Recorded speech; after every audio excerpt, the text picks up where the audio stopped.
अच्छा, अब हम डिस्कस करते हैं कि केमिकल इक्विलिब्रियम क्या चीज है।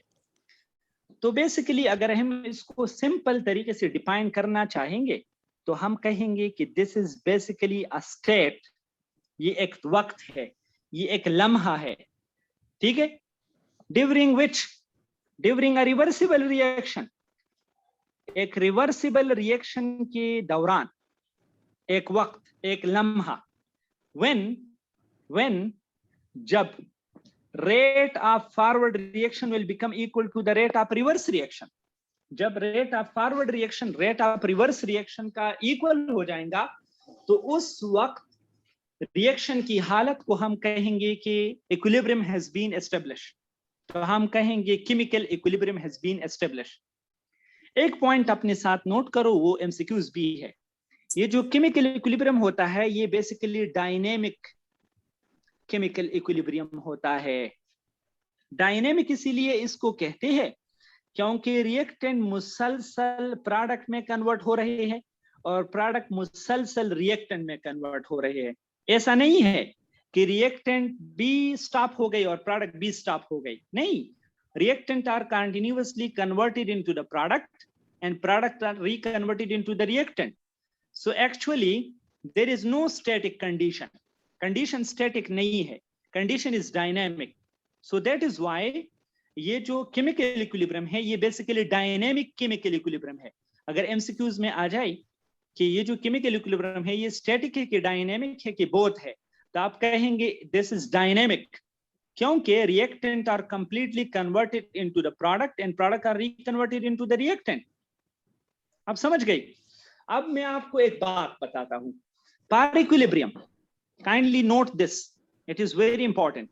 पार इक्विलिब्रियम, इक्विलिब्रियम को एस्टेब्लिश करने के लिए, per equilibrium establishment, per equilibrium establishment, equality of rate is must, rate का इक्वल होना शर्त है, not concentration, not concentration. Concentration equal भी हो सकता है और इक्वल नहीं भी हो सकता है। जो बेसिक चीज है वो यही है कि हमारे साथ the rate will be equal. अब इस रेट का मतलब क्या है? फॉर एग्जांपल ये मेरे साथ रिएक्टेंट्स है, इतने सारे रिएक्टेंट्स है, इस ग्रीन पॉइंट्स को देखो, इतने ढेर सारे रिएक्टेंट्स है, ठीक है। और जब ये रिएक्शन करते हैं तो हमारे साथ प्रोडक्ट बनाते हैं, क्षण प्रोडक्ट बना रहे हैं। अब मेरे पॉइंट को फोकस करो काइंडली, क्या सपोज यहां पर एक ग्रीन कन्वर्ट होता है ब्लू में और एक blue is रिकन्वर्टेड into green.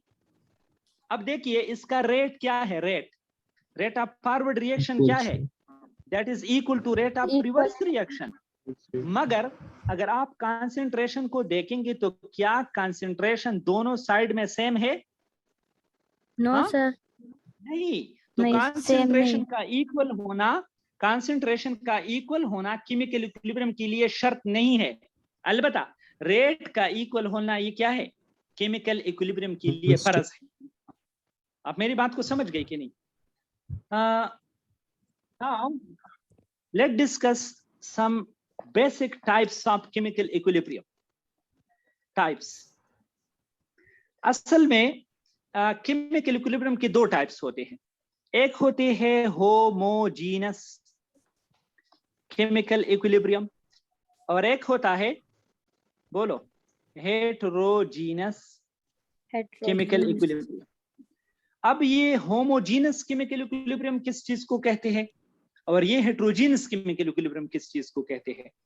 Homogeneous equilibrium हम ऐसे इक्विलिब्रियम को कहेंगे जब all reactant and product are in same state, जब सारे रिएक्टेंट और सारे प्रोडक्ट एक स्टेट में होते हैं तो इसको हम कहेंगे होमोजीनस केमिकल इक्विलिब्रियम। कैसे? फॉर एग्जांपल H2 रिएक्शन करता है I2 के साथ और बनाता है 2HI। अब देखिए ये भी गैसियस फॉर्म में है, आयोडीन भी गैसियस फॉर्म में है और हाइड्रोजन आयोडाइड भी गैसियस फॉर्म में है। तो this is called homogeneous chemical equilibrium, इस रिएक्शन में होमोजीनस केमिकल इक्विलिब्रियम एस्टेब्लिश हो जाएगा।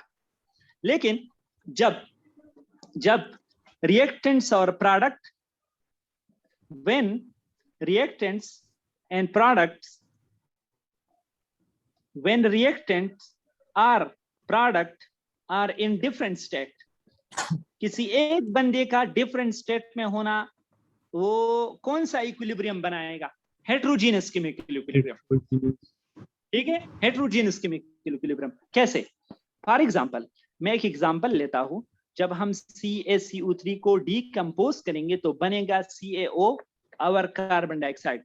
अब देखिए, ये जो CaCO3 है ये सॉलिड हालत में होता है, ये जो कैल्शियम ऑक्साइड है ये भी सॉलिड हालत में होता है, मगर ये जो कार्बन डाइऑक्साइड है ये कौन सी हालत में होगा? गैस में। तो अभी आपने मुझे बताना है, क्या इस रिएक्शन में सारे के सारे बंदे एक स्टेट में है कि नहीं डिफरेंट स्टेट में है?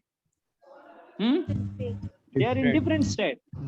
So that is why such reaction, in such reaction heterogeneous chemical equilibrium will be established.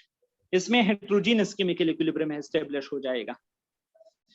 आप मेरी बात को समझ गए?